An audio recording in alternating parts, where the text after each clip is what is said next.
Thank you for that introduction. Thank you all for being here. It's a pleasure to speak with you, and it's a bit of a hard act to follow. Like a doctor here, but I will certainly try my best. For the next 40 or 50 minutes or so, I'm going to also be talking about the science of cannabis. I'm going to largely focus on the science pertaining to the safety and efficacy of cannabis.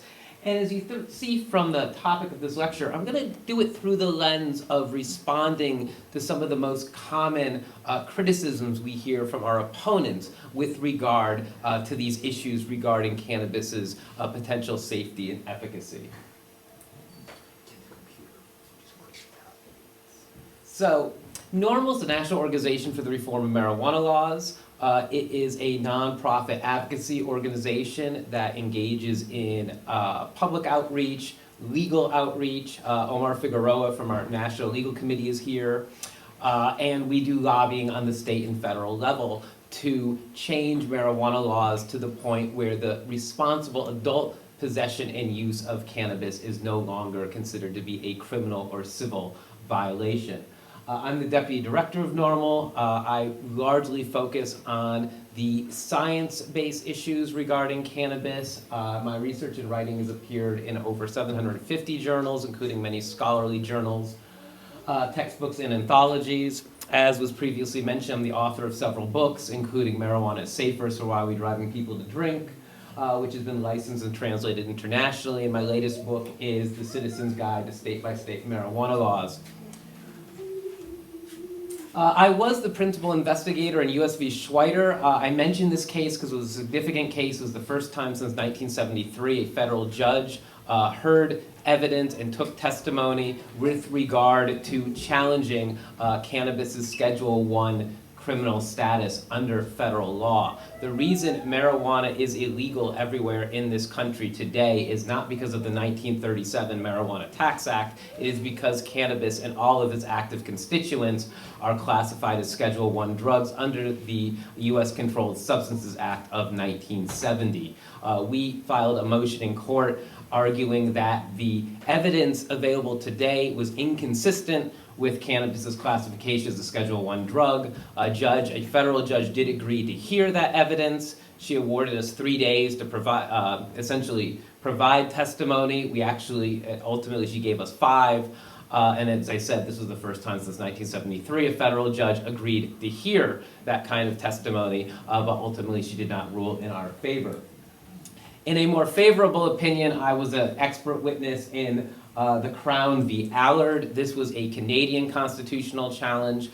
For many years, Canada has had a nationalized medical marijuana program. As part of that program, patients had the option, if they had a recommendation from their general practitioner to use cannabis, they had the option to cultivate cannabis at home. Several years ago, the Canadian government decided to take that right away from them. We were arguing in that case that, in fact, it would not be within the public interest to withhold the right of these patients to grow their own cannabis, and the federal courts in Canada agreed with us. So that was a much better outcome.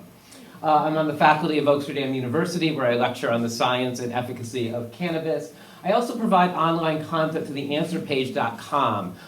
This is a website through Harvard Medical School and the Massachusetts Medical Society that provides continuing medical education to physicians in 120 countries. This was one of the first CME providers to create an online curriculum for the study of medical cannabis. And when New York State recently enacted its medical marijuana law, there is a provision in that statute that says before a physician can recommend medical cannabis, they have to take CME training in medical cannabis. And the curriculum that I developed is now used as that curriculum in New York State.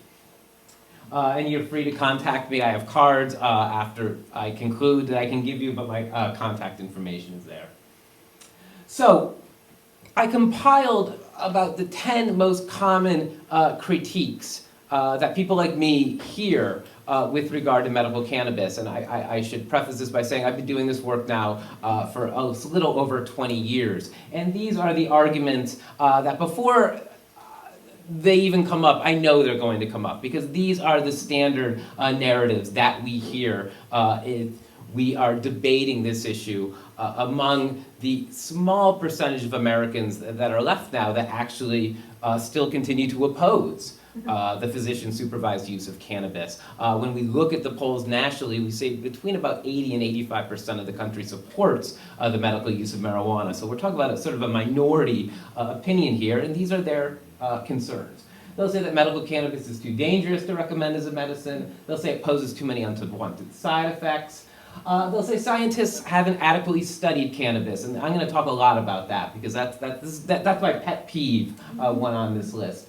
They'll say we don't understand the long-term effects, there aren't sufficient clinical trials to evaluate cannabis for safety and efficacy.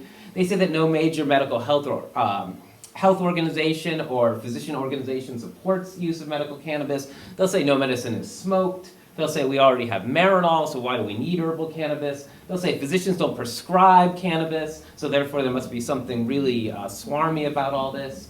And they'll say cannabis isn't medicine because it isn't FDA approved. And that's something I'll talk about quite a bit at the end too, because there are several reasons why cannabis arguably will never be FDA approved. So we have to have a strong rebuttal to that critique.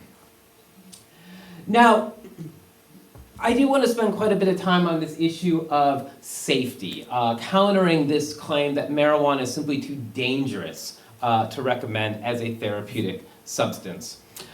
And one of the reasons I really want to stress this issue is because I think sometimes proponents of medical cannabis or advocates of medical cannabis, they try way too hard to try to diffuse this criticism. And they conflate the notion of arguing that cannabis is safe for therapeutic use with trying to make the argument that cannabis is innocuous or that cannabis is without harm. And that's an unreasonable hurdle for a proponent to try to reach. And in fact, there's no need for us to do so because in this country, the FDA or any other regulatory body, when they approve a new therapeutic agent for market, and they deem that agent to be safe, they are certainly not making the case that that agent is without any potential risk or that it doesn't pose any potential harm. In fact, everybody in this room that's ever heard a 60-second ad spot for a prescription drug knows that for the first 15 or 20 seconds of that ad spot, you have the characters in the ad. This is important because the characters in the ad are actually the ones speaking to the audience. And they're speaking very calmly, they have smiles on their faces. They say, talk to your doctor about Celebrex. Ask your doctor about Levitra. And then for the next 30 seconds of that ad spot, those characters aren't speaking to you anymore. And an omniscient narrator is speaking to you as quickly as humanly possible, listing off the laundry list of potential side effects, adverse side effects, associated with the proper prescription dosage of that drug. These are the side effects that might occur if the doctor says, take 2 is needed daily, and somebody takes 14. These are the adverse effects we expect to see when that drug is used as prescribed. And of course, one of the common side effects, as the doctor noted earlier, is potential of death by overdose or death by toxicity. So clearly, when we're talking about therapeutic agents, there is no burden on us to show that cannabis is without harm. Our burden is to establish that cannabis is safe relative to the standards that our society already imposes for conventional therapeutic agents. And when we frame the issue that way, we begin to see very clearly, using objective metrics, that cannabis is not as safe as many of these conventional agents using that criteria, but is in fact safer than many of these agents it could replace. And we see some evidence of that, of that with these first couple quotes. The first comes from a fairly unlikely source. It comes from the former administrative law judge of the United States Drug Enforcement Administration, arguably the agency more so than any other entity, arguably in the world, that has the strongest bias against the use of cannabis for any reason. Now, I mentioned earlier cannabis is classified as a Schedule I drug under the CSA of 1970. There's a provision in that law that says third parties can petition the federal government and request administrative hearings if there is a belief that new evidence has come to light since the initial scheduling of a drug that contradicts the scheduling of that drug. Now, NORML filed a petition in 1972 and argued that the science available at that time was inconsistent with the classification of marijuana as a Schedule I drug. The three criteria of a Schedule I drug are that the drug must possess the highest potential of abuse of any drugs in the scheduling of the CSA, that it lacks accepted safety under medical supervision, so in other words, the drug is so unsafe that it couldn't be safely administered to a patient in a hospital, and that it has no accepted medical utility in the United States. And under federal law, the drug must meet all three of those criteria to be Schedule I. If it doesn't meet all three, or if it meets two of the three, it has to be scheduled somewhere else. Alcohol and tobacco, I would add, are not scheduled under the Controlled Substances Act. So we filed this petition in 1972. It was not until 1986 where the hearings, the administrative hearings were granted to discuss the new science that has come to light, because the wheels of justice move very, very slowly. We had 2 weeks of hearings. During those hearings, proponents or witnesses we brought forward to argue that the science was not consistent with marijuana's Schedule I status. The federal government brought in their own witnesses to argue that, in fact, the available science was consistent with marijuana being a Schedule I drug. In 1988, the DEA, which oversaw these hearings, made a ruling. And in the findings of fact in that ruling, Judge Francis Young said that marijuana in its natural form is one of the safest therapeutically active substances known to man. By any measure of rational analysis, marijuana can be safely used within a supervised routine of medical care. Young went on in that decision, in his findings of fact, to compare the safety of consuming cannabis to that of consuming potatoes. So again, the DEA, as a political entity, can put anything they want on their website. They can hold a press conference at the National Press Club. They can say marijuana today is 125 times stronger than it was Saturday. Whatever it is they want to say. But in a court of law, when the DEA had to render a decision based on the facts presented before that court, even the DEA had to acknowledge that marijuana clearly possessed this acceptable range of safety based on what we as a society accept for therapeutic agents. Now, in 1999, a report is issued from the National Academy of Sciences Institute of Medicine. This is actually it's a little dated now. We're talking over 10 years ago. This is still a very good report, and any of you can download it for free. If you just type in the title, Marijuana in Medicine, Assessing the Science Base. Your tax dollars paid for it. You can read it for free online. There's an interesting backstory to this report. The former drug czar, now several administrations ago, former military general Barry McCaffrey, he was fond of traveling to California in the campaign prior to the passage of Proposition 215. And he came to California to tell voters to reject Prop 215, to vote no. And his favorite talking point during that time was to say there was no scientific basis for the use of cannabis for any purpose whatsoever. He'd say this is, quote, Cheech and Chong medicine. Ha ha. And when the voters of California rejected the medical advice of a former military general who had no health and medical training whatsoever, the drug czar's office became concerned. They didn't expect to lose that vote. And they were, they understood that they were going to lose other votes in the future on this issue. So they pivoted. And they went from saying there's no scientific evidence to saying we are going to give $1.2 million to the National Academy of Sciences Institute of Medicine, and we're going to allow them to take the next couple of years to review all the scientific evidence that we previously said didn't exist.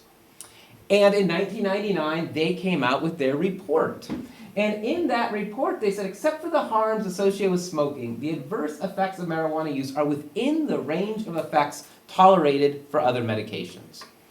So in short, the authors of the IOM, they expressed some caution, justifiably, about the idea of patients taking in combustive smoke. Because as we heard earlier, there's tar, which is a carcinogen that's in combustive smoke. There's other carcinogens in combustive smoke, really of any kind. And the authors of the IOM said, well, that could be potentially detrimental to patients, but if we remove that stereotypical route of administration from this equation, and we just focus on the unique biologically active therapeutic constituents in marijuana, they said, well, on the spectrum of risk that we as a society accept for other therapeutic agents, these are certainly well within the range of accepted safety. So I mentioned earlier about what sort of objective metrics do we use, or does the FDA use, to determine a drug to be safe? Because if I just throw out the term safe, that's a fluid term, that's a subjective term. What you might find to be activity with acceptable risk, you might find to be unacceptable altogether. I hate the fly. I know it's totally irrational, but I hate the fly. I think it's about the most dangerous thing a person could willingly put themselves in. I would put myself in situations that are probably far more statistically risky than flying any day, because I have this reaction to flying. So the idea of what I think is safe versus what I don't think is safe is clearly subjective. So what are some of the objective metrics? So the FDA isn't making this subjective decision. What are the objective metrics they would use to determine a drug to be safe?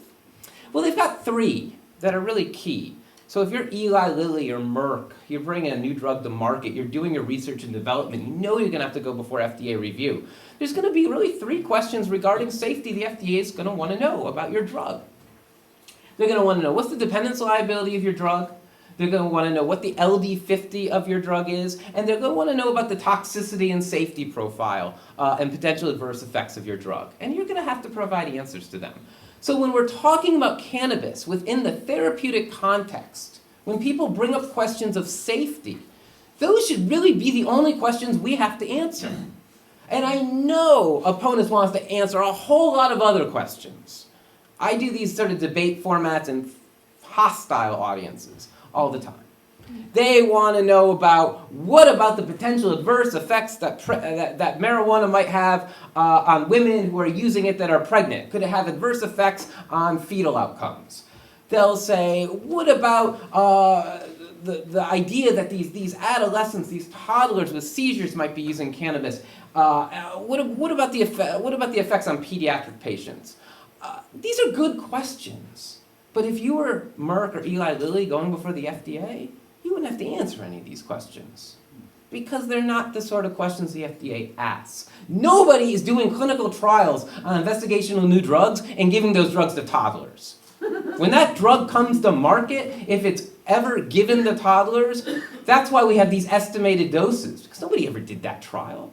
Nobody's doing trials of investigational new drugs on women of pregnant-bearing age. We don't design trials like that. It's considered unethical. In fact, there was a recommendation, not a mandate, but a recommendation from NIH a few years ago that said, when you're doing these clinical trials, can you aim to try and have 10% of your trial be female? You don't have to, but we'd appreciate it if you could at least have 10% of the people in your trial be women, because there are 52% of the population and all, and we ought to have some idea if your drug affects women differently than men, but they don't have to do that, because most trials don't include women. And about 5% of people in trials are of ethnic minority descent.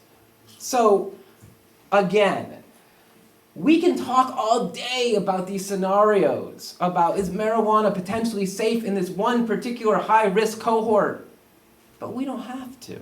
What we have to answer is, what's this dependence liability, what's this LD50, and what's this toxicity? Those are the three questions we need to answer. The rest is all noise. So, the question of dependence liability. This is a sort of amorphous, this is this vague notion of, what is the likelihood that somebody's going to use this drug habitually? And that they're going to say, I'd like to limit or cut down on my use, but I find it difficult to do so. This should not be conflated as addiction, although you can read newspaper articles every day that conflate dependence liability with addiction. Addiction is a different criteria. So dependence liability, this notion that I'm using the drug and I use it kind of day after day after day, and I'd like to cut back, but cutting back's hard. What's the dependence liability of cannabis? How many people that use cannabis at some point are going to fall into this criteria where they say they're habitual users and they wish they could cut back? And we see that the answer is about 9%. About 1 out of 11 of individuals who experiment with cannabis at some point will meet this sort of amorphous criteria for dependence liability. Well, that's actually fairly low. We see that's similar to caffeine, which has about 7% dependence liability, and it's right on par with your anxiolytic drugs, your benzodiazepines, Valium, Xanax, drugs of that nature. It's almost twice as low as the dependence liability associated with alcohol, which of course doesn't have any therapeutic purpose, and it's more than a third lower than the dependence liability of tobacco. And it's far lower than the dependence liability we see with opiates, for instance, although that's not here on the list. So again, now I have colleagues that take some issue with this 9% number for cannabis. They say that's too high. They say the studies had some built-in bias, and that may all be true. But I'm not here to argue cannabis is innocuous, because again, we don't have to. We simply have to argue that cannabis is safe along the spectrum of risks that we accept for other drugs. And we see here that cannabis clearly, while it has some dependence liability, it has a low enough dependence liability where it's actually at the low end of the spectrum for both recreational substances and other therapeutic substances. So clearly, it meets that criteria. Now, LD50 stands for lethal dose in half. The FDA is going to want to know at what dosage will 50% of the subjects that take your drug at that dose die from taking the drug at that dose. And if you're Merck or Eli Lilly and you've done your preclinical, your animal data, you've got a number to give them because you gave larger and larger doses of your drug to laboratory mice until 50% of them were dead from taking that drug, and then you tried to extrapolate what the equivalent lethal dose in a human being would be.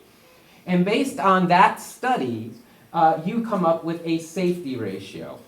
This refers to what we call your ED50, the dosage at which 50% of subjects will experience a therapeutic or a physiological effect from your drug, to the LD50, the dosage where 50% of the subjects will die from taking your drug.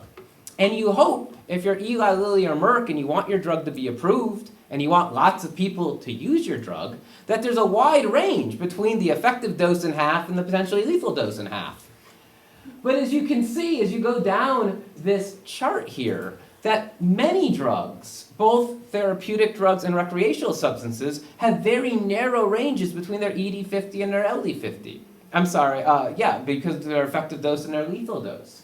We see that alcohol, for instance, has a 10-to-1 safety ratio. It's actually 9-to-1 in women. That's why someone can line up 21 shots at their 21st birthday and literally drink themselves to death.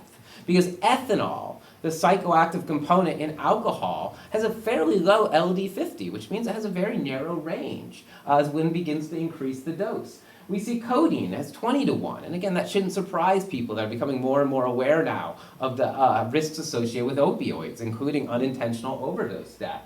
The one I like to focus here on, though, is dextromethorphan. DXM is a cough suppressant. It's in Robitussin, it's in Dimutap. It's sometimes sold on the street as a lookalike drug for MDMA. It has a very narrow safety profile when it's isolated. And while it is now, there's more stringent regulations, so I can't just walk into CVS and walk out with 6 bottles of Robitussin like I could have done when I was in college, those more stringent regulations have nothing to do with the fact DXM can kill you. It has nothing to do with the fact that DXM has a narrow safety profile. It's because of other political concerns. Now we see cannabis cannot trigger lethal overdose in laboratory animals. Regardless of the dose we give them, we can't trigger lethal overdose. Therefore, we cannot extrapolate what the lethal overdose may be in human beings. In this chart that was put together by the American scientists, they estimate the range between the effective dose and the potentially lethal dose. They say it's simply greater than 1,000. They can't come up with that dosage. That's actually a fairly remarkable statement to make when we're talking about therapeutic agents. You can overdose on aspirin, you can overdose on Tylenol, you can overdose on sleeping pills. Hell, people can overdose on water. People can overdose and die on caffeine. They can overdose and die on sodium. Most substances we ingest have lethal overdose potential, but the cannabinoids do not. Again, speaking to this remarkable safety profile compared to conventional therapeutics.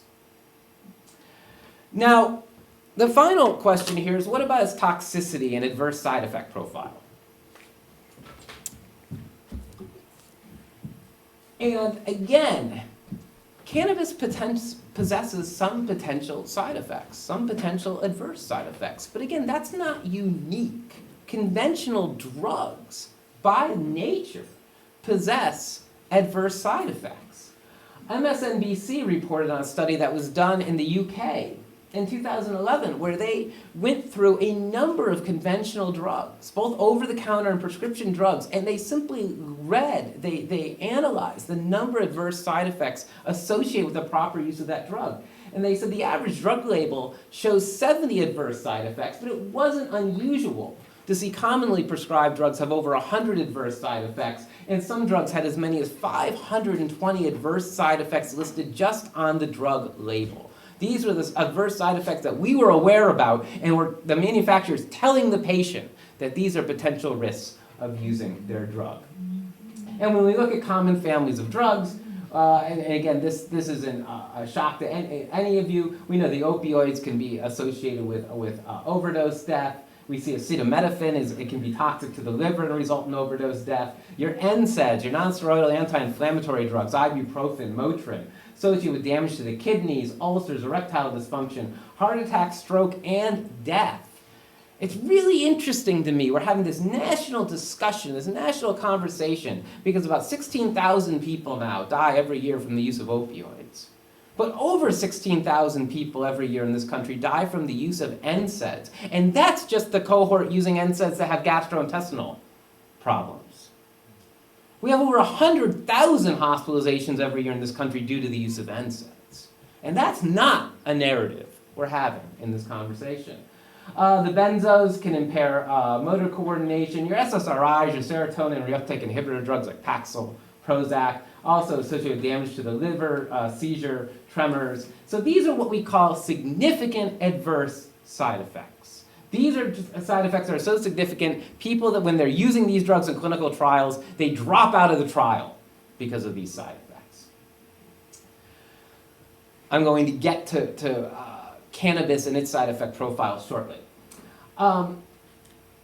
What is interesting, and I talk about some of this on later slides, I don't want to get into it too in-depth now, but as you can tell from, I'm sure, your own knowledge, we don't see those sort of significant side effects associated with cannabis. So when opponents talk about adverse side effects of cannabis, what are they really talking about? What are they really saying? Well, what they're saying is this. They're saying marijuana gets you high. That is ultimately the problem in their mind with marijuana.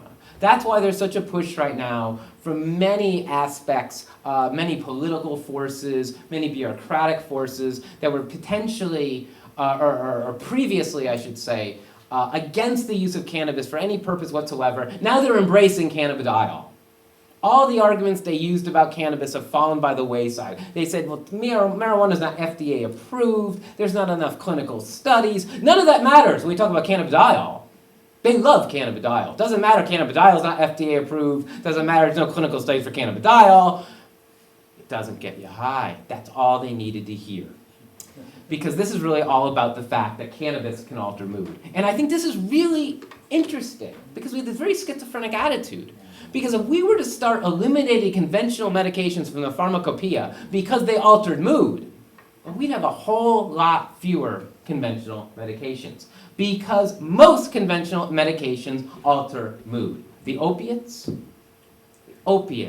certainly alter mood. My wife several years ago had to go to the hospital, and they put her on a morphine drip almost immediately. And the nurse put the IV in her arm, and they said, the doctor's going to be in here in about 20 minutes. And when the doctor comes in here, please explain to the doctor, what's going on with you neurologically. And they put the morphine drip in her arm. My wife couldn't tell the doctor what planet we were on when that doctor came by in 20 minutes, because that morphine drip altered her mood. The benzodiazepines, the entire family of drug, is taken to alter mood. That's why people take Xanax. That's why people take Valium. I'll raise my hand. I have a prescription for Xanax. It's how I get on that goddamn airplane that I'm otherwise terrified to step foot on. It alters my mood. Your common cold medicines, you'll see right on the label. Do not operate heavy machinery or drive until you become acclimated to the effects of antihistamine or whatever common cold medication we're talking about. Acetaminophen, there's a really interesting study at the beginning of this year that found when you showed images to people before they'd taken acetaminophen and after, they showed people images that would elicit a very strong emotional response. That response was blunted when the people had taken acetaminophen because it altered their mood. That's what conventional medications do. How come this is problematic when it comes to cannabis? And ultimately, what's wrong with elevating a patient's mood anyway? If we have a therapeutic option that is as safe, if not safer, than conventional medications, and will treat the symptoms that the patient is suffering from, and as an extra benefit, it actually improves their quality of life a little bit because it makes them feel better too? How did that become an adverse side effect? How did that become problematic? So, when that line of argument fails, the fallback is, of course, we haven't adequately studied cannabis. Nobody ever defines what adequate study means. They just say, we just haven't studied it enough, which is a great non sequitur, because we can always say that, unless we define a point in time at which we say adequate study has been completed. So, I rely on PubMed. PubMed is the federal government's repository of all peer-reviewed scientific journal articles. Any study published anywhere in the world can be found on PubMed. If it's published in a foreign journal in a foreign language, PubMed translates that into English, so you can read those studies too. It boggles my mind that in 2016, we have, as a nation, narratives, debates about science, and nobody's ever specific. They say, I think there was a study, I thought there was a study, once I read a study, maybe it said this, maybe it said that, no, it actually said this. This is ridiculous. In the age of PubMed, you can look up every single study and read it. We should be talking in specifics, not these abstracts anymore. There's no reason for it. When I was cutting my teeth on this issue, you want to get a journal article, you had to know somebody that had privileges or go to a law library. Now you just go to your computer. It's so easy. So you go to PubMed and you type in the term marijuana, and you don't type in the term cannabis, because even though we all appreciate that cannabis is the true terminology for the marijuana plant, even internationally, even among the scientific literature, marijuana is still the term that is most often used. So we type in marijuana. We want to see how many peer-reviewed scientific papers specific to the marijuana plant or its constituents are available in PubMed. And you'll get about 23,000, a little more than 23,000 published papers. That's a high volume of scientific evidence. In fact, we can see comparatively how high it is when we type in just some other common therapeutic agents. We type in Tylenol, we get more than 19,000 published papers. That's a lot, but it's not the volume of literature we have specific to the cannabis plant. You type in ibuprofen, you get slightly less than half the volume of literature we have about cannabis. Type in Ritalin, really interesting drug. I'm so glad Dr. Hergenrather talked so much about mechanism of action, how cannabis actually works within the body. And it's really significant that we understand in many ways the mechanism of action, not in every way, as he mentioned, particularly with like CBD and how it's acting on the immune system, but we have a pretty good understanding of how the cannabinoids work. A drug like Ritalin, we don't have any idea how it works. And it doesn't matter, because the FDA, that's not an FDA requirement to understand why the drug does what it does. It's just another example of how we're kind of ahead of the game when it comes to cannabis, because we actually have a pretty good understanding of the mechanism of action. So we see with Ritalin, we've got about 7,800 trials, or 7,800 published papers, none of which really articulate why the drug does what it does. Hydrocodone, one of the very more common analgesic drugs, we don't even have a 20th of the volume of literature we have specific to cannabis. And then I type in Adderall at the end. It's just fun. I do that. I update this every few years, and the Adderall number goes up maybe 1 or 2 papers a year. I guess nobody really has any interest in studying Adderall. I guess we just know all there is to know about Adderall. Clearly, there's been adequate study dedicated to Adderall, and those 187 specific citations. But the 23,000 particular to cannabis, I guess they don't tell us a fucking thing. We don't know enough. That's what we're told. What's also really unique about cannabis, in addition to the fact that it has been subject to this scientific scrutiny, in fact more scientific scrutiny than many conventional agents, is that unlike so many of those conventional agents, cannabis also possesses this long history of human use, unlike so many of these other conventional synthetic agents. I like to talk about the statin family of drugs, like Crestor, drugs people take for high cholesterol. Drugs that when people go on, say, Crestor at, say, age 45 because their cholesterol is high, they will never not be on Crestor. They're going to take that drug every day for the rest of their life. And I like to ask people, because they love to say, what are the long-term effects of cannabis? We still know the long-term effects of cannabis. I say, what's the long-term effects of Crestor? What's going to happen when that person takes Crestor every day for 50 years? No one on this planet knows the answer to that question because no living human being has ever taken Crestor for 50 years. In 50 years, we'll know the answer. We don't have to ask those kind of rhetorical questions with cannabis because we know what happens when societies take cannabis for a very long period of time because societies have been taking cannabis throughout human history. And it provides us with a very different insight and empirical evidence that we don't have for many of these other new drugs. And in fact, we even do have studies, clinical controlled studies, looking at long-term use of cannabis, particularly for therapeutic reasons. This journal, in Clinical Journal of Pain, this is a study that was published this year. It came out of Israel. Israel has a nationalized medical marijuana program. 274 patients with intractable pain were included in this cohort. It means to get into the trial and to have access to cannabis, their pain was not mitigated by conventional opioids or other types of analgesic drugs.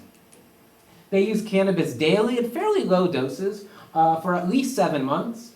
And we found at the end of those 7 months, they had mitigated pain scores and a 44% reduction in their opioid use. And I think only 2 patients dropped out of the program due to what we considered insignificant adverse side effects.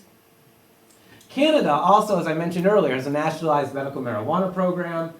This was an interesting study done by Mark Ware and colleagues at McGill University. Again, they were looking at pain patients. This was a placebo-controlled study, however. So, in other words, patients in this program were using cannabis for pain over the period of a year. They were matched with control patients who were also suffering from similar types of pain but did not use cannabis over the course of that year.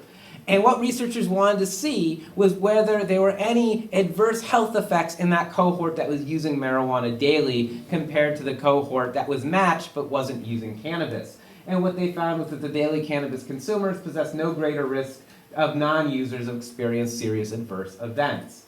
They found no significant adverse changes in consumers' cognition, pulmonary function, or their blood work following 1 year of daily cannabis consumption. And they did find mitigation in pain and higher levels, higher ratings on a quality of life scale.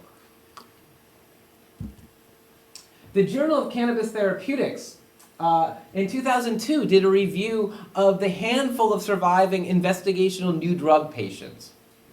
These are the patients in the United States that received 300 rolled marijuana cigarettes from the federal government and had been receiving those 300 marijuana cigarettes for several decades. Believe it or not, while the federal government has this program, the marijuana is grown at the University of Mississippi, the marijuana is rolled in the cigarettes at the Research Triangle Institute in North Carolina, and then is shipped to pharmacies where these patients pick it up. The federal government does not document these patients' progress. It simply provides them the marijuana and then turns its back on them.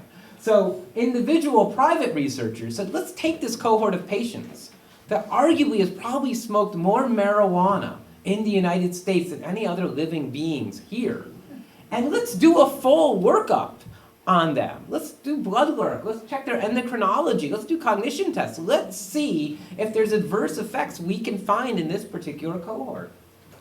And I know some of these researchers personally. Privately, they were afraid. They were like, we're going to do this, but we're probably going to find something's wrong with these people. I mean, they've been smoking 300 marijuana cigarettes every month for decades. But they didn't. They said we found no malignant deterioration, no neuropsychological or neurological deterioration, no endocrine, hematological, and immunological deterioration has been observed in these patients using these tremendously high volumes of cannabis and smoking. Again, taking them in the stereotypical route of administration that the IOM was concerned over, and I would say justifiably.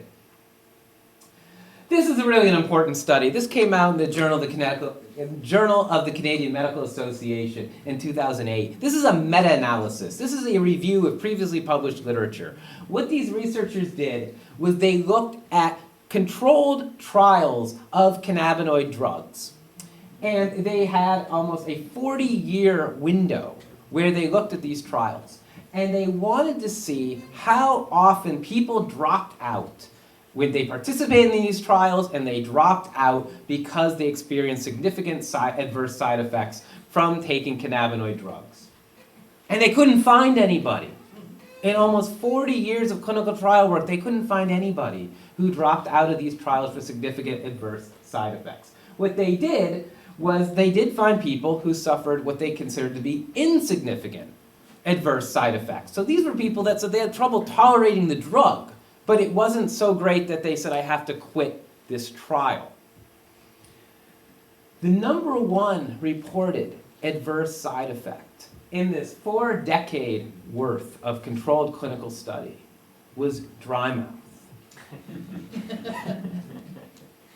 Number 2, I think, was sleepiness. And number 3 was euphoria. Cough was in there too. So this is what we're talking about. Go back to the slide from earlier. We're talking about the opiates and the SSRIs and the benzodiazepines, and we're talking about toxicity to the liver and risk of overdose death and damaging the gastrointestinal tract and ulcers versus dry mouth versus cough versus, God forbid, euphoria. That's what the scientific literature tells us when we look at these long-term trials.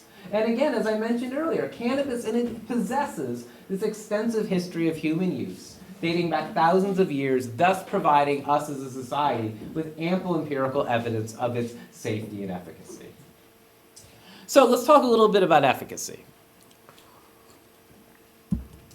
Again, this falls into the sort of the same category. We're told we don't know enough about cannabis. They say there's not enough clinical trials evaluating cannabis. They'll say, sure, Paul, you've got those 23,000 citations in PubMed, but they all use the wrong methodology. All of them. Imagine that. These researchers are intelligent enough to get IRB approval, get their grant funding, jump through every hurdle they've got to go through to do their study, then jump through every peer review hurdle you have to go through to get their study published. But they're all done wrong. That's what the federal government says. They said none of those studies use the right methodology. They don't use the double-blind, placebo-controlled, crossover clinical trial model that we consider the gold model standard for evaluating safety and efficacy. And they're true to some degree. All 23,000 of those papers, obviously so many of them are review papers, many of them are preclinical trials, they're not all using that gold standard methodology. But about 100 of them do.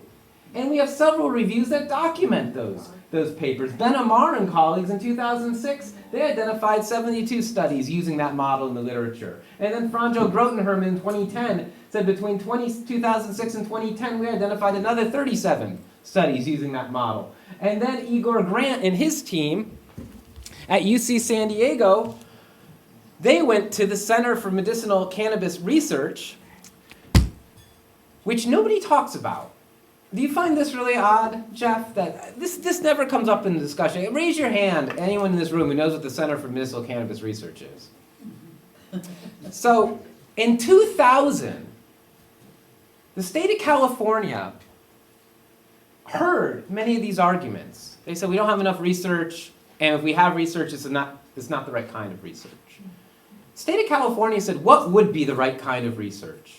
They said, well, it's got to be the double-blind, placebo-controlled, gold standard crossover clinical model. They said, okay. They said, what are the unanswered questions that we need answers to before we can move forward with marijuana as a medicine? Well, they said you have to establish efficacy, and they said you've got to answer these questions about safety. We've got to know how it affects people when they drive. We need to know how it affects people with immunocompromised, people that are immunocompromised, and they had 3 or 4 other questions. And the state of California called their bluff. They appropriated millions of dollars to set up research centers all over California to do those clinical trials. Using the model the federal government said you had to follow, and answering the questions the federal government said you had to answer, and they put out a report to the legislature that I'm sure nobody read, that you can get online and read it. And it reviews the dozen or so gold standard clinical trials that were done right here in the state of California. And even in the state of California, we don't talk about it. But Igor Grant at UC San Diego headed the program, and he wrote a review article reviewing the clinical studies that were done through this program in the state of California. And he said, based on the evidence currently available, this was just the evidence revealed in the program, in the studies California did, not referring to the other studies in the literature, just what California did. He said, based on the evidence currently available, the Schedule 1 classification is not tenable. It is not accurate that cannabis has no medical value, or information on safety is lacking. The question has been asked and answered so many times that it's almost insulting to hear people keep asking it. And then, of course, since 2012, we have a whole bunch more controlled studies come out. And this is really, again, this is not meant to be comprehensive. This is meant to give you sort of an idea of the spectrum of what these studies look like. These are either controlled, these are either longitudinal observational trials or the gold standard controlled clinical, placebo-controlled clinical trials. We see a lot having to do with marijuana and pain. That's probably the most studied subject clinically when it comes to cannabis. But we see prior cannabis use associated with more beneficial outcomes in individuals that have bleeding in the brain. We see studies of CBD-enriched cannabis for pediatric epilepsy. We see, again, pain management. We see a lot of research looking now at marijuana use in diabetes and reduction of metabolic syndrome. We see diabetic neuropathy. Again, neuropathic pain seems to be the type of pain most responsive to cannabis therapy. We see Parkinson's disease, again, effects on Parkinson's disease. Again, effects on pain, neuropathy, Crohn's disease. We see a lot of clinical work now coming out looking at gastrointestinal disorders. Association between cannabis use and risk of bladder cancer. What this study found was that individuals that used cannabis had a significantly lower risk of bladder cancer as compared to people that matched controls who didn't use cannabis. We see a lot of research on substitution effect, the fact that people are using fewer opioid drugs when they have access to cannabis. Another study looking at diabetes, another study looking at diabetes, another study looking at pain.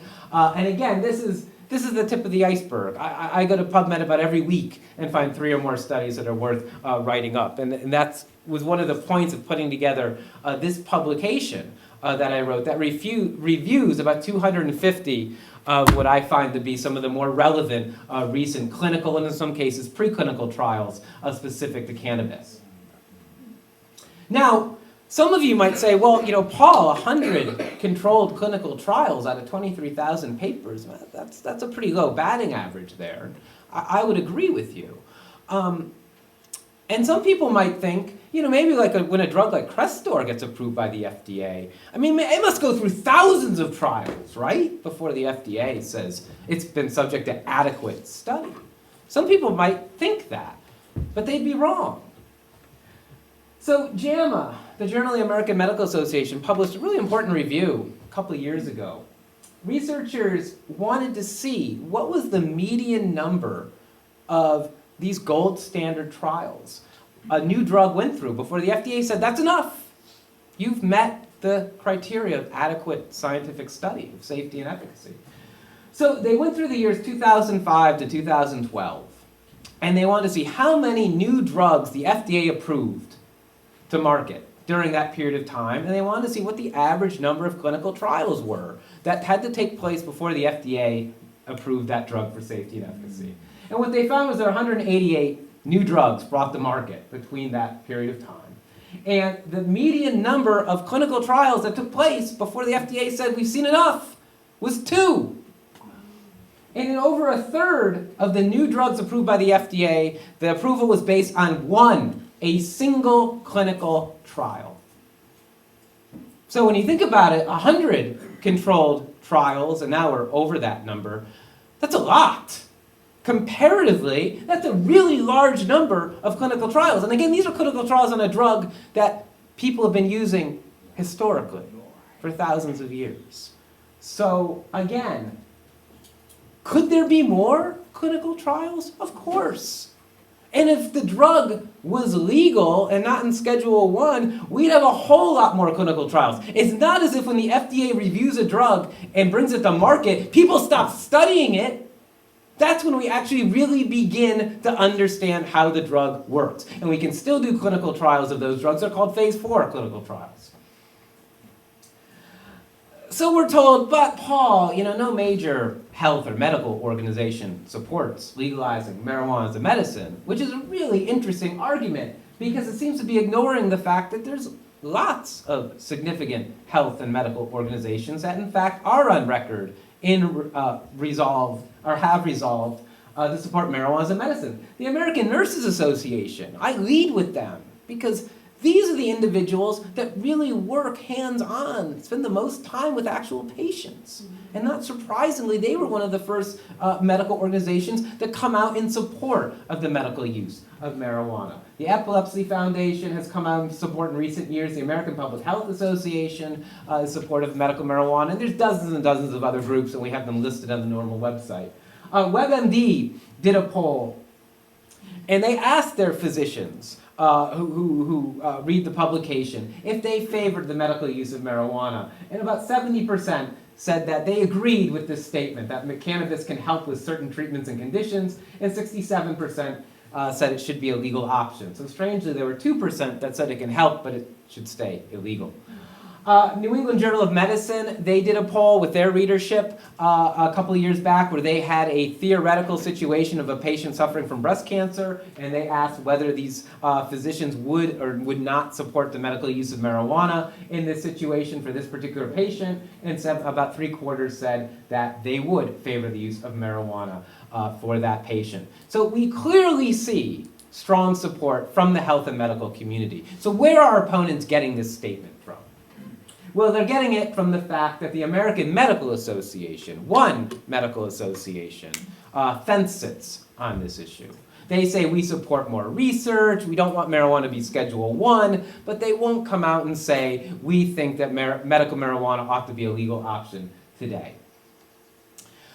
Now, to a lot of people, maybe they've never heard of the American Public Health Association. Maybe they've never heard of the American Nurses Association, but they damn well have heard of the American Medical Association. There's this belief that the AMA is this large, all-inclusive physician organization. But did you know that 85% of practicing doctors do not belong to the AMA? And that attendance has been falling for decades. It's probably lower now than it was the first time I looked that up. So ultimately, who really cares what the AMA thinks? It doesn't represent the majority of practicing physicians in America. In fact, it only represents a minority of physicians. And we see that majorities of physicians do support this issue.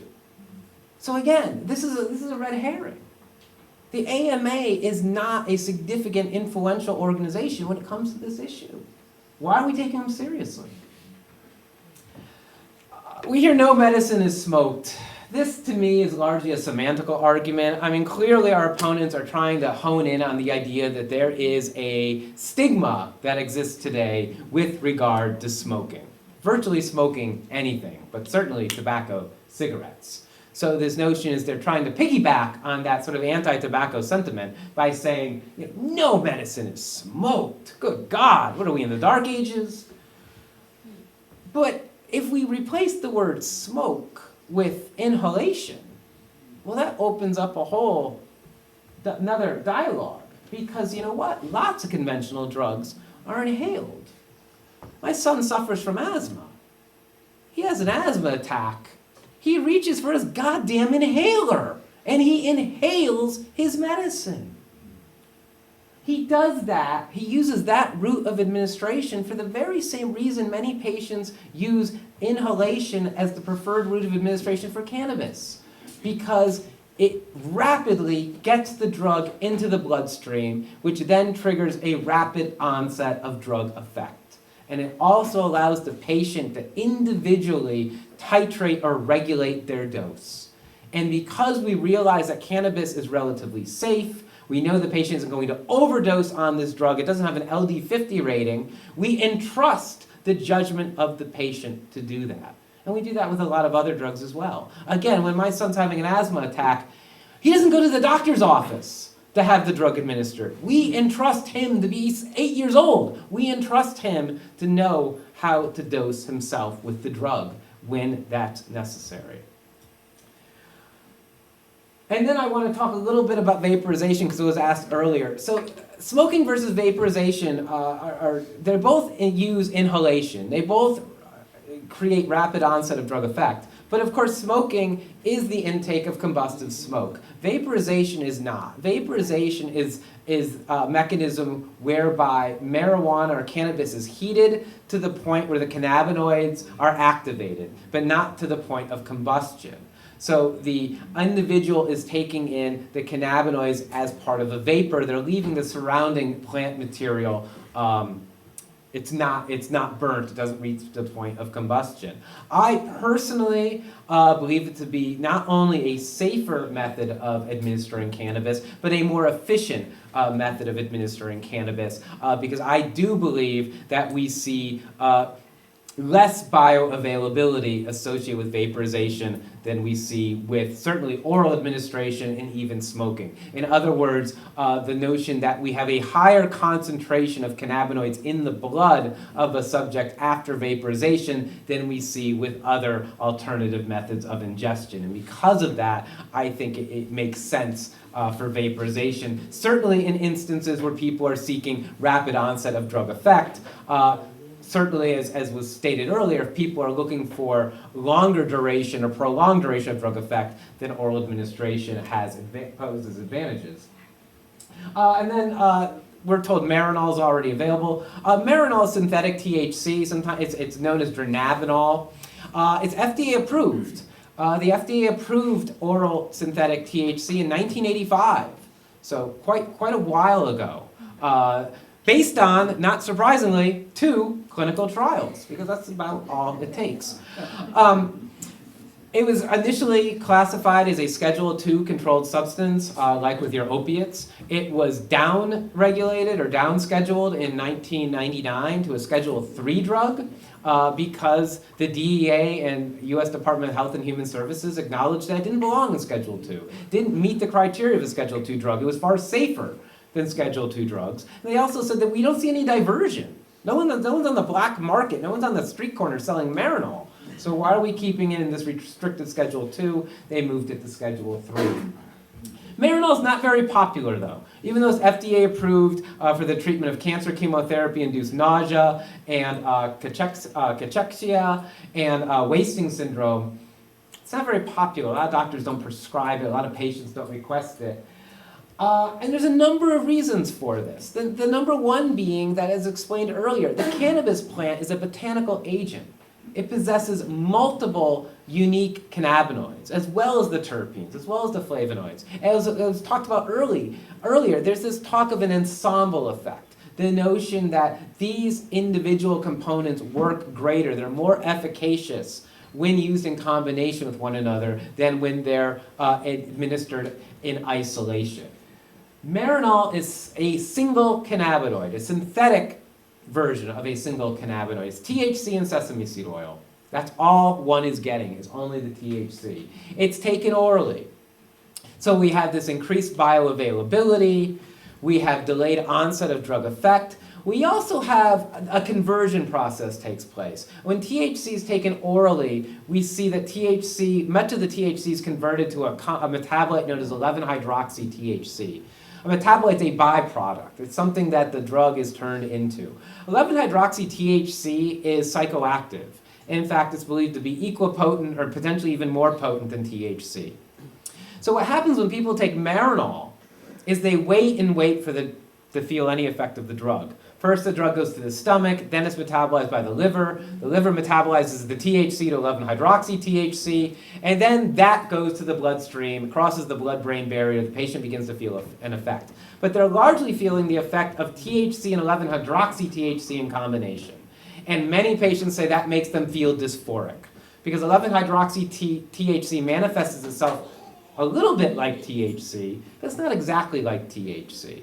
When people inhale or vaporize cannabis and they're intaking THC in that manner, we see much less 11-hydroxy-THC we see less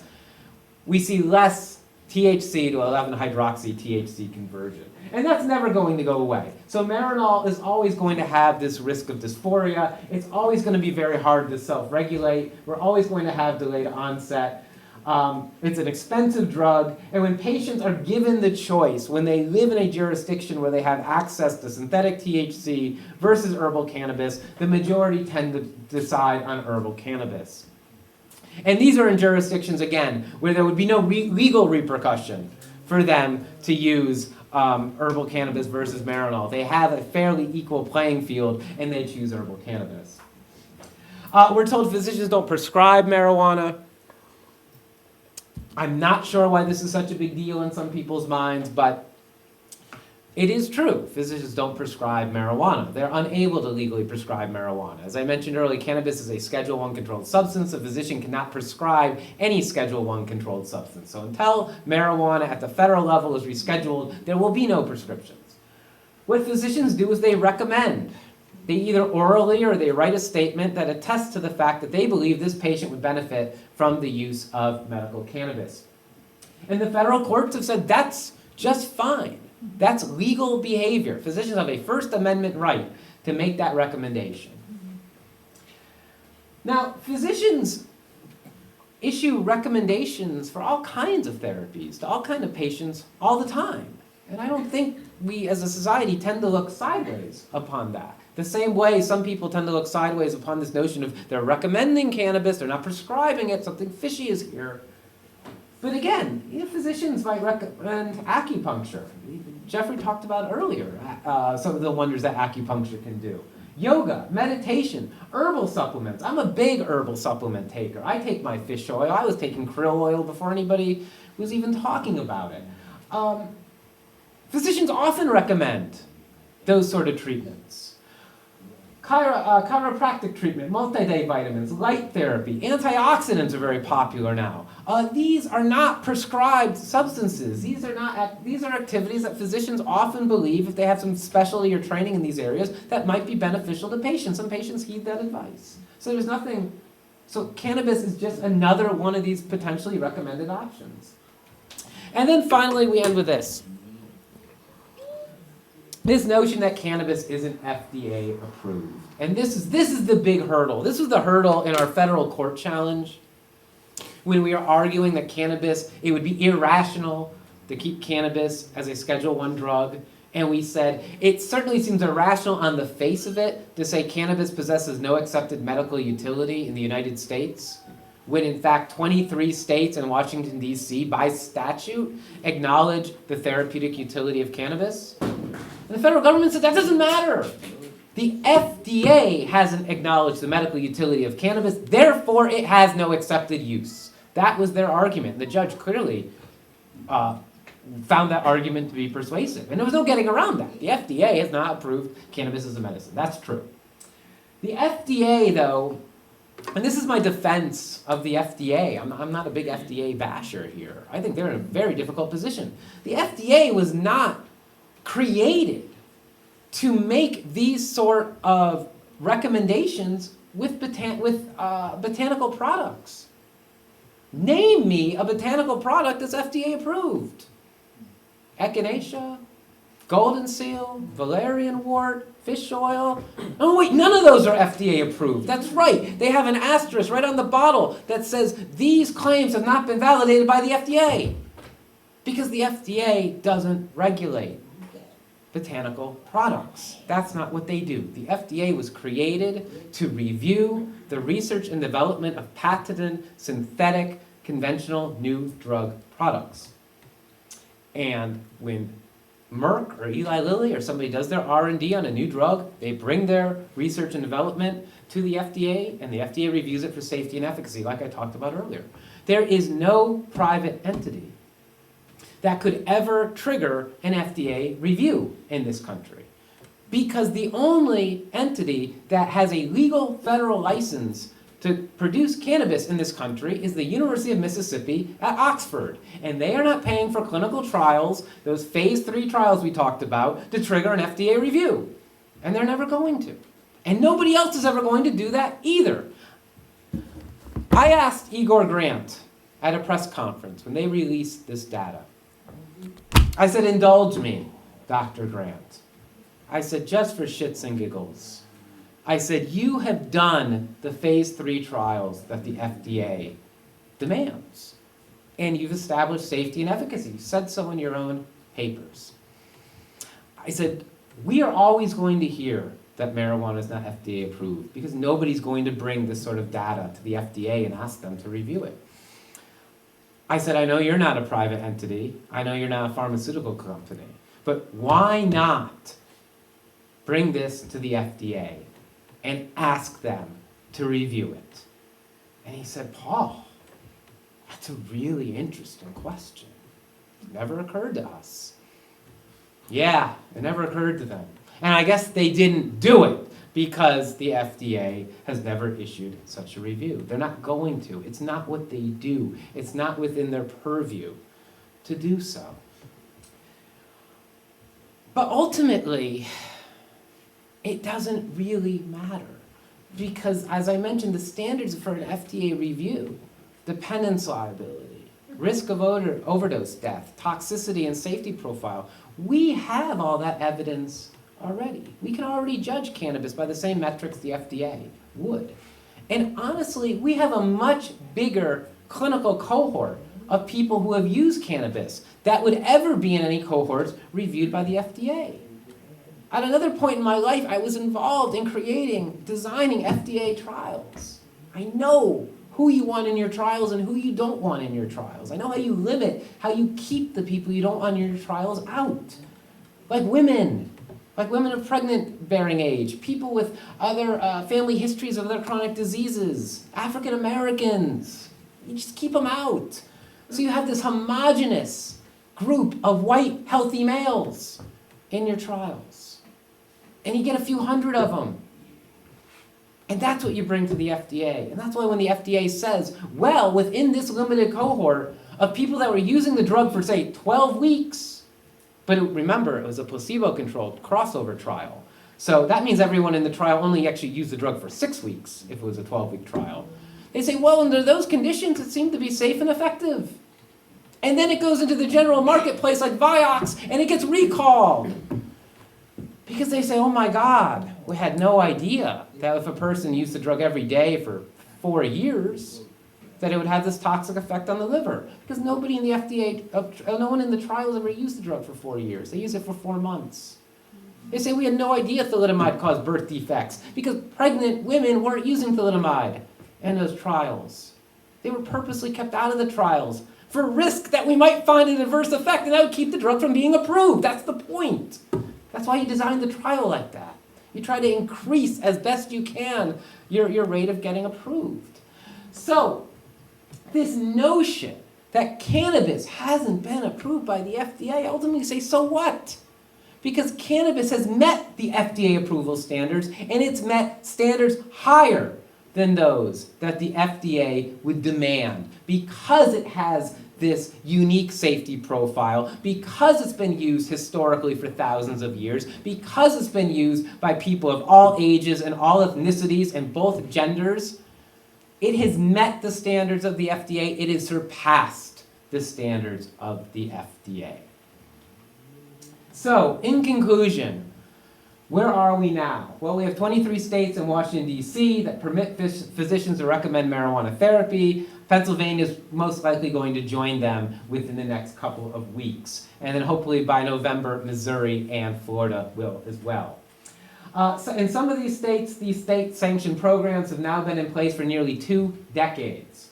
4 states also permit the regulated use and sale of cannabis by adults, and we estimate that there's about 1.5 million Americans authorized to use marijuana for medical purposes. At a minimum, with this body of literature and this body of evidence, we know enough about cannabis as well as the failures of cannabis prohibition to allow people the option to consume a botanical product that is objectively safer than the litany of pharmaceutical and recreational substances it could replace. Here's some of the sources that I rely on. I would encourage folks to download any of these publications, read them for yourself, and that's all I have. I certainly welcome your questions if you have them.